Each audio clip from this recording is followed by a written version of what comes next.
Hai, nama saya Nia Akhil Benik Nasuha. Saya memegang watak sebagai seorang wira. Hai, nama saya Keisha. Saya memegang watak polis.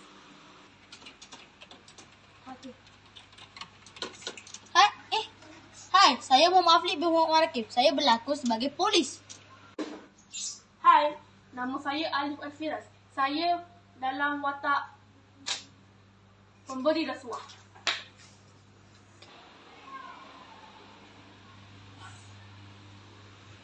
Hai, saya Arisa memegang watak sebagai mak. Cerita bermula. Akil, nak pergi mana pagi-pagi ni? Mak, saya ada kerja sikit lah. Orang jahat sekarang makin berani. Kalau kita diam, nanti orang salah orang kamu kita, Mak. Jangan bagi dia tahu. Mak adik kau seorang je dekat rumah ni. Yelah, Mak. Dah kan Akhil dapat kalahkan rasa tak, Mak? Kau ambil duit ni, jangan beritahu siapa tau. Kalau kau beritahu, siap. Baik, jangan nampak. Kau rasa lagi, Alif? Alah, kau dah senang jadi hero lah. Kalau nak duit, cakap lah. Aku tolong. Aku ada harga diri lah, Alif. Orang susah jadi susah sebab orang masa kau, tahu tak? Serabut lah kau ni. Tak ada orang nampak lah sekarang ni. Aku boleh bunuh kau sekarang lah. Aku rakam, Alif. Kau dah kalah. Siap-siap lah kau. Berhenti! Kau ditahan! Atas kesalahan rasuah, kamu ditahan, Alif. Lepaskan aku tak bersalah. Yang salah, tetap salah. Tunggu kau. Kau akan ini. Assalamualaikum. Waalaikumsalam. Akil dah balik. Ya, Mak. Mak dah dengar semuanya, Akil. Kau memang berani.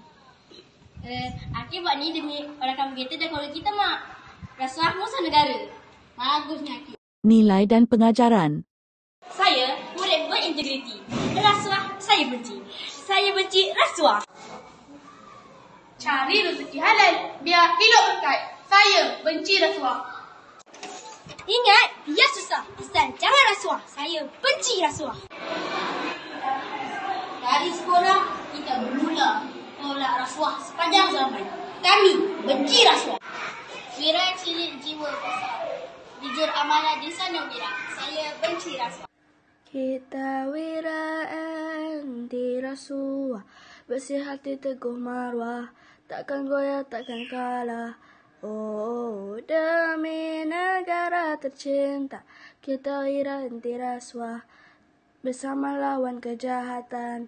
Oh, janji suci tiada dusta, inilah sumpah.